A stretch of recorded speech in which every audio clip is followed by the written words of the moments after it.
Great. Well, welcome back, everyone. We're so thrilled that you are still with us today. And I think the morning went really quickly and went really, really well. I am super thrilled to introduce our next speaker, Maria MacDougal, who serves as a college access counselor at FAME. She's been with us, it seems like so much longer. Is it 3 years, 4 years? It'll be 3 years in July. Yeah, that's what I thought, but it seems like longer than that. She's just an incredible part of the team and has a really significant passion and interest in financial wellness. We feature her financial wellness blog on the Maine Jumpstart Coalition website and on our Facebook page, so I hope you'll check that out. Maria is also a former financial aid administrator, so she certainly understands the many challenges that college students are facing right now. But today I've invited her to present to the K-8 track on information and resources for younger students. And so it's a little bit of a shift from her typical session that she does, but we're so very thrilled to have you here, Maria. I'm going to turn it over to you now and let you go for it. Great, thank you, Mary. I'm happy to be here, and shout out to you and Steve and Brett and the whole Jumpstart crew for pulling this together so we can all have this opportunity. I know the short time frame in which you did that, so congrats on that. Today we are going to talk about planting the seed, and so we're really shifting gears from that cybersecurity presentation, which I know sort of floored me in a lot of ways, especially with a teenager in the house, but we're going to shift gears and talk about classroom incorporation strategies to bolster financial capability, and some different resources and things, particularly some resources that FAME has to offer as well. I'll pause kind of in the middle for some questions. So again, use the chat and the Q&A, and I'll keep an eye on that as we go forward. I just love the little kid in this picture, but thinking about why this is an important foundational piece, right? So who are children learning from? Their peers. I'm learning that more and more with a teenager in the house. Television, social media, as we talked about in the last presentation, the internet in general, music, all those things, movies. They are learning from parents and families, but only some of the time, and the process of teaching really anything, but particularly conversations around money, is a lot of trial and error. What's interesting is that 3 out of 10 parents would rather talk to their child about the birds and the bees than personal finance, which is wild, but true. And 2 out of 5 would rather discuss the dangers of drugs and alcohol. For some reason, the money topic tends to be really taboo. And I will say that in my work, both working with high school students and families as they're planning for college, as well as the adult ed work that I do, I see the ramifications of not teaching these concepts. So I'm working with students who have no semblance of family finances or ability to pay, or basic budgeting concepts for being college students, and then some adults who really just never got that foundational experience. So I see it also on the later end. The importance of how to incorporate, of why we want to incorporate these topics as early as possible. In terms of competencies, right, what are we trying to teach them? And the National Jumpstart Foundation has a really great collection of standards. They're a valuable resource, and obviously the CFPB as well. And so the things we're trying to think about here are the executive functioning, that really high level critical thinking skills, remembering information, practicing self-control, which is really hard when you're at home online all day and trying to avoid online shopping, right? These are things that build from a young age. And then, of course, the practical financial habits and norms, right? So the actual practices, rules, day-to-day financial activities that you have to perform as an adult. And then the knowledge and decision-making skills. So, the reasoning and the ability to make informed financial decisions, which again, definitely comes into play when you're talking about those major purchases like a vehicle or college or your home. So those are kind of the things that we're trying to incorporate as we're developing classroom curriculum for this. There's different strategies to meet these, right? So we want to implement ways to strengthen students' abilities to plan and manage multiple tasks. So, say what you will about multitasking, pros and cons in both ways, right? Remember deadlines and key steps. Again, I'm going to sound like a broken record here, but that comes into play later with particularly with financial aid and college planning, right? You want to help them demonstrate self-control, experience delayed gratification, and understand opportunity costs. There's a great link, which I will put in the chat, which is a video called the marshmallow test. I don't know if anyone is familiar with this, but it is quite hilarious to watch. There are kids who have basically, they have a marshmallow put in front of them and they say, okay, if you wait, I'll come back later and you'll get 2 marshmallows. And the facial expressions are hilarious, and the little ways that the kids sort of cheat, right, on how can I just smell it, or it's definitely worth a watch. But it's really about sort of teaching those concepts, right? Do we delay gratification? I've sort of implemented a rule, and if I see something I want, I'm going to wait a day, right? And I have that reasoning. How do we incorporate that? How do we teach that in a classroom? So I put that link in the chat for you. It's like a 3-minute video. It's a good watch, some cute kids, and thinking about, you can really see their internal struggle, and with the marshmallow. So I thought that was pretty funny. So there's lots of great resources for this, but one of the things you want to do is kind of see where you can incorporate this into what you're already doing. I'm thinking back to Commissioner Macon this morning, talking about how her work, kind of all of these things were interwoven, and she learned lessons based on what she was already doing, and how that sort of shifted. And certainly we understand that teachers are so busy, and there's so many expectations and things you have to do, that to develop a completely new curriculum, activity, all of that can be a challenge. But are there ways to incorporate lessons and strategies into what's already happening? Tons of great resources out there. Might be visual calendars or countdowns, routines, classroom economies. I remember my teacher was Mr. Shea in 4th grade, and we had Shea bucks, right? And so they were little fake dollars with his face on them, which is kind of strange thinking about it now, that, for good behavior or getting a good assignment, a good grade on an assignment, I would get cash in at the school store, right? I've heard of other types of reward, economy programs in classrooms. So that can be, kind of a start of the year, throughout the year process that could be implemented, working within courses that are already, and maybe it's classroom-wide or team-wide, if that's how your school is set up, to really get everybody involved and to collaborate on how to incorporate these strategies throughout the classroom. And, class jobs. So is it somebody's job to, clean the dry erase boards at the end of the day, or these kinds of things, thinking about ways to facilitate what's already happening in the classroom with additional activities that are going to teach these concepts. Lots of different resources. There's a blog, which I know Mary has shared with me, and there's a whole bunch of different classroom resource opportunities out there. Like Pinterest is full. I went down a rabbit hole of like different financial literacy games that you can do, and activities for the classroom.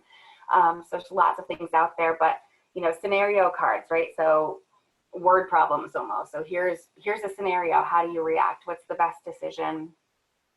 Choice boards, so you create a grid, 9x9 or whatever, and they have to complete 4 of the activities in a certain amount of time, and they might be economics themed, personal finance, whatever are going to teach those concepts.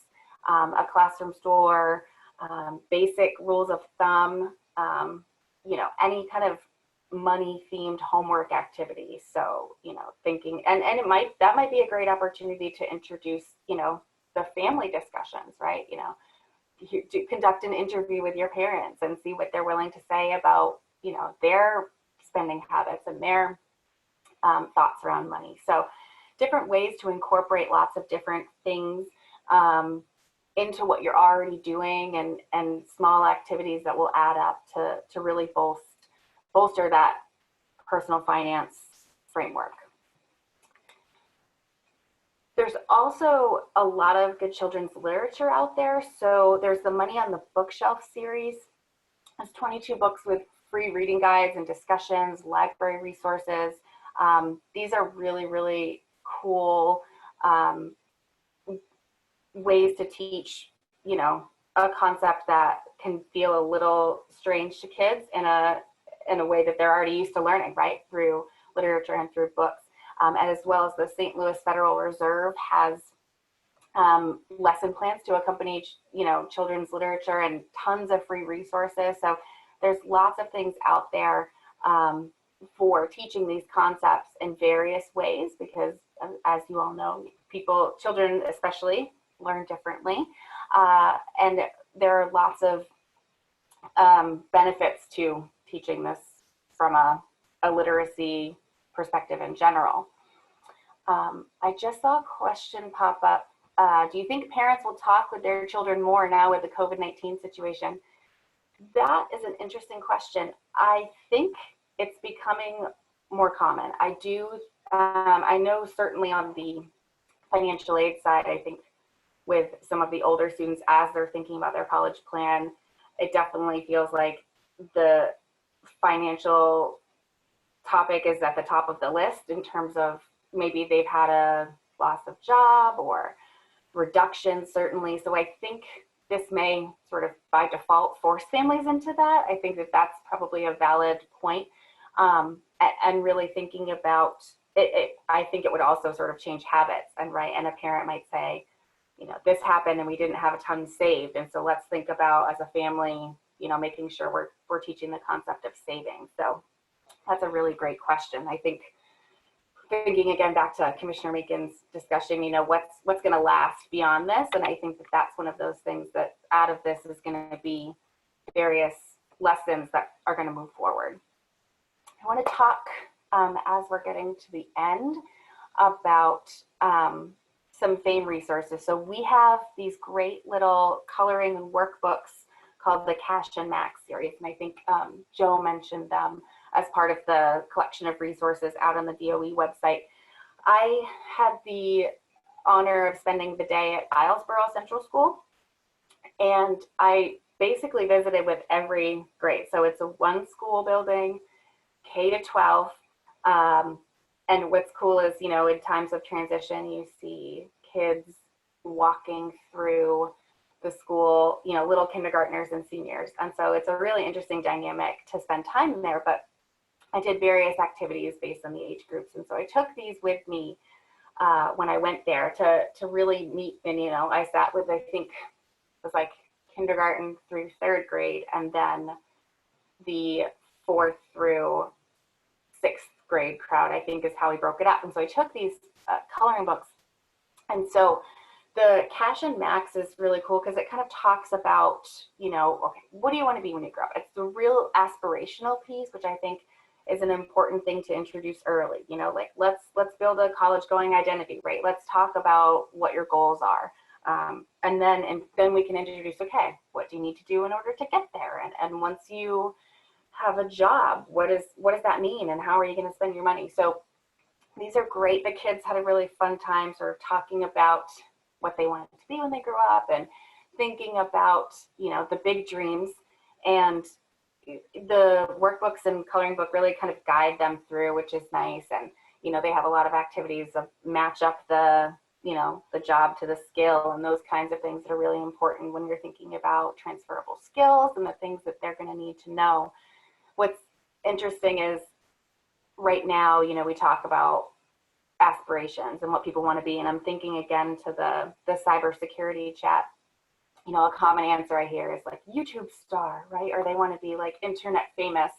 And so it's interesting to think about how we've had to shift conversations of careers and, you know, the gig economy, right? And what all that means. But if you're starting young in terms of building, you know, we're planting the seed, right? We're discussing aspirations and then how do you get to those goals.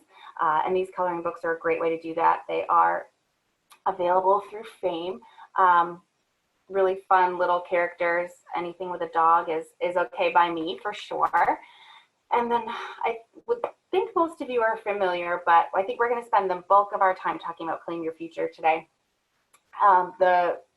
It's a classroom game created by Fame that kind of melds together personal finance, aspirations, discussions about college, money management, the whole nine. I really think it's one of the more comprehensive things I've seen even before I joined Fame. And it's, I'm a big gamification person. So if you can introduce what can be a tricky topic with a game or a lighthearted activity, I think it's going to stick, and it's obviously more fun. So that's what I really like about Claim Your Future. It is available both as a classroom-based game with actual, you see there pictured the career wheels, they're about, yay big, and online, right? So we've done across the state a number of different, we go into classrooms and we play and we lead the activity, and then we have the kits available to teachers for teachers to lead the activities.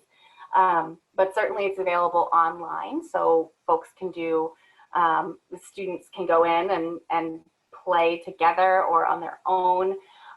There is an educator guide, so if you'd like to incorporate this into a lesson, at claimyourfuture.com, which is the Claim Your Future website, has all the, is where the online game can be played and where there's these resources. It gives you a detailed lesson plan. So folks like to have Fame come in and lead this activity, and we certainly love to do it. It's one of my favorite things that I get to do as part of this job. But a teacher who would want to lead it on their own, the educator guide is a fantastic resource for that. It talks about, okay, here's some, how you do it, what the methodology is, the things to consider and make assumptions for. It has like the budget worksheet, supplemental activities that you could do as part of it, a glossary of terms. So you could really build a lesson around this activity.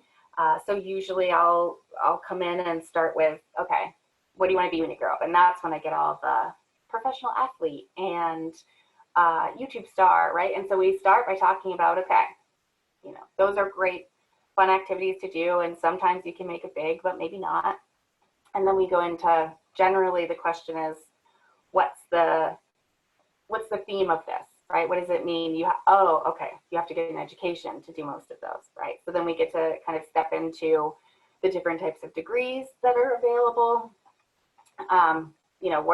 What kind of degrees do you usually get at a community college? How long is a bachelor's degree? Those kinds of questions. And then they're randomly given one of those career wheels. I like the randomization because it does give a good spread of the different career levels, education levels, all of that. The classroom kits have 50, I believe, wheels. Online, there's 125 career options. So you can have it randomized, or the student can choose which career they want to participate in for this activity. The randomization, again, makes sure that there's, if you're doing this as a classroom activity, and I'm trying to picture, like a Zoom meeting with all the kids kind of doing their own, going through it on their own could be pretty fun to lead. But, in a classroom setting where we've done this, I try to make sure there's a few where they have just a high school diploma, or all the way up through the professional level, so that you can talk about, the challenge of, making $900 a month versus the surgeon who makes $9,200 a month, and have those conversations about making those informed financial decisions, right? Understanding that. And then I always have, one really fiscally sound kid who will have a pretty decent salary in the game, but doesn't want to spend any of their money, right? And so shouting out those, like, just because you have money to spend doesn't mean you should. So you get you can think through all of that, and there's those concepts interwoven into the educator guide. The claimyourfuture.com, you can see sort of screenshots of it there. I do suggest, playing a few rounds yourself. It's really fun. There's a visual representation of the money you spent, so it keeps track on the classroom budget worksheet.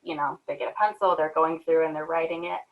Online, you'll see across the top, it keeps track of, here's what you spent, here's the categories that you spent it on, and what's left, right? So we talk about the remaining money, and I will always give the caveat of, like, the goal of this game is not to spend all your money. So I've had some students who are like, I win, I got down to 0. And then we have to explain why spending all of your money in a month is not a great idea. So you can do it, pen and paper style, and have them physically write and do the math as they go. It will keep track online. Lots of additional resources are out there, as well as there's the ability to print a certificate of completion for this. So the students feel like they are, that they've completed this activity.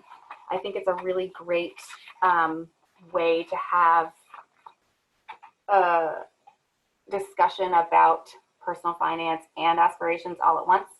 On the back of the classroom kit wheels, there's information about debt. So sort of, okay, if you think about buying a home or going to college, what does that look like?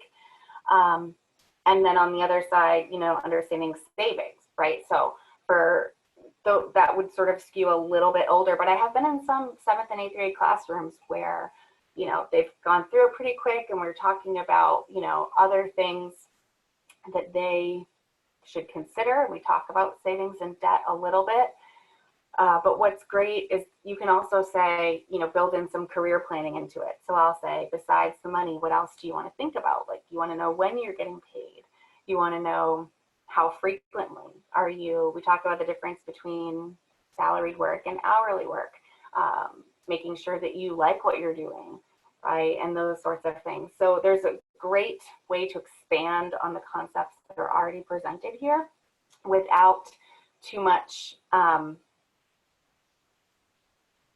outside the box thinking. We've delivered a lot to you as part of the game, and some of the conversations develop naturally. There's always some really good questions that the kids will have, or they'll, if you have time to run through it. What's great about the online is there's so many 125 career options.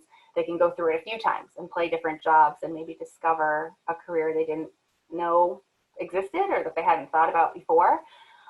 In the classroom, sometimes I've had time to have them, we do it again. We say, okay, let's compare the 2 jobs you just got and talk about, which one you think you would prefer. Usually they want the one that pays more, but some students are pretty aware of what they would and would not like to do. One of the things about this too is I think the youngest grade I have played it with is 5th grade in the Belfast area. That school district is doing some amazing things, and so I go in and play with the 5th graders, and they need a little bit of guidance with the math. So an online version at this point might be good because it's keeping track of a lot of that for them. Excuse me. But I've done it with adults, even in my adult ed work. We do like an adapted version. It doesn't feel childish. It's just an activity. So I really like that it can kind of span different age groups as well. And if you're teaching a particular lesson on certain types of jobs, even with little kids, like if you're doing the helping professions, right? So police officer, firefighter, you could go in and pull out those specifically and look at them from, look at just those jobs. Okay, let's look at, how would we do this if we were in one of those professions? So there's lots of flexibility and adaptability with Claim Your Future. You can, again, go to the website. Maine teachers are able to get the kits for free to teach it in the classroom. It's a great, we've had some worldwide playing of the game online, which I think is pretty cool. Mary will correct me if I'm wrong, but I think like New Zealand we had, or Australia, one of those two had like a ton of folks playing the game. So a really great opportunity to have that in the classroom, and it can be delivered virtually, right? Which is the name of the game that we're at right now. I will pop into the Q&A and see what's here. Oh, great. How long of a time period do we usually need to come in and present? It's going to depend a little bit on the age group. I think in general, I wouldn't want any less than 45 minutes, and that's pushing it. With the elementary group, you would want to probably allot an hour to 75 minutes.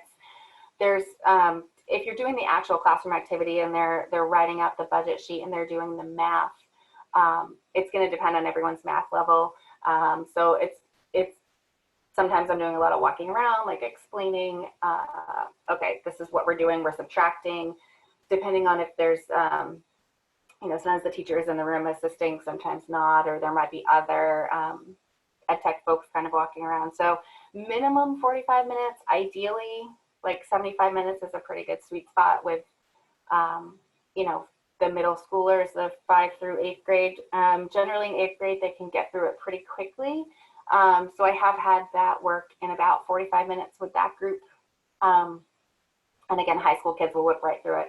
What's cool about doing the classroom version is, you have the kids inevitably who are just going to go through and finish the activity, but there are lots of opportunities for conversation as we go. So I'll preface it with that, we're going to make decisions. We're going to talk about different things. What do you need to consider when you're choosing your housing?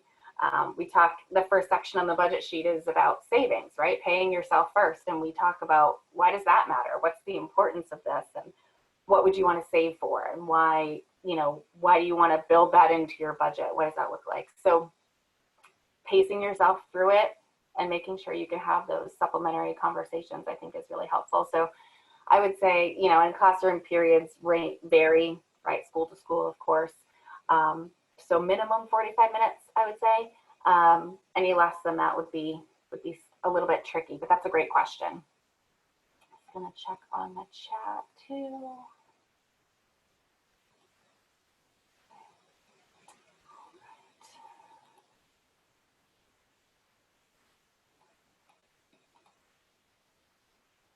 Mary, unless there's anything I missed, I think we're all good with the question. Yeah, I'm checking. I was looking at the chat myself and the Q&A. I don't see any additional questions. So I'll give a few minutes for people to type any questions that they may have into the Q&A. We'll give it a few more minutes, but I don't see anything at the moment. I do have a couple. So the Cassie Nowak blog is a really great sort of classroom resource. It's CASSINOAC.com, and I can put that in the chat. There's another one, the Crafty Teacher Lady blog. That's really great. She's actually a teacher that used to teach in my hometown, and she has great Instagram content as well, but just talking about, different classroom. And she taught this Life Skills 101 class at Wyndham High School that was just like, how do you change a tire, and all these sort of practical life skills. But she was also, she's a big champion of like personal finance, and her blog is really great too, with some practical life skills, classroom activities. And then like I said, Pinterest has so many like cool little crafty things that you can do just to set it up as a concept in your classroom, or actual practical hands-on activities. So there are folks out there doing a lot of the brainstorming and idea creation for you, and are sharing that content. And a lot of them are doing it for free, especially now, given that we have to think creatively about how we deliver this content. There was a question about whether or not FAME has considered creating activity books for grades 6 through 8. And I'm happy to comment on that. I think that, Sure. Up to this point, we've always thought about Claim Your Future as our solution for middle school students. And certainly that 6 to 8, is the sweet spot. But I will say that this digital learning experiment that we're all in, and this remote learning, and the acknowledgement that so many students don't have access to, the internet and a digital tool, it certainly is something I've been thinking about. How do we make more of our resources through FAME turnkey and available in a printable format? So, there was a time when if we had said that, people would have said, oh no, students they love the internet. They don't want, or they're digital. It's all online. Everything's online. And thank goodness we have Claim Your Future as that classroom kit, which really provides students with, the educational opportunity in a different format. But I think it brings up a really great point, and we've already begun to kind of talk about how do we stretch some of those tools and resources a bit so they can be made available in a non-tech or low-tech environment. So yeah, absolutely. There's another question that popped up. Yeah, that had an accidental experience with this. So I will say we do come more than one day. So there's a few districts that I've done where I do like 2 days and I get to basically the whole middle school. That I do that in Skowhegan, or have in the past. So, depending on structure of the day and how you want to do that, you can certainly reach out to myself or Mary and we can schedule kind of what that would look like.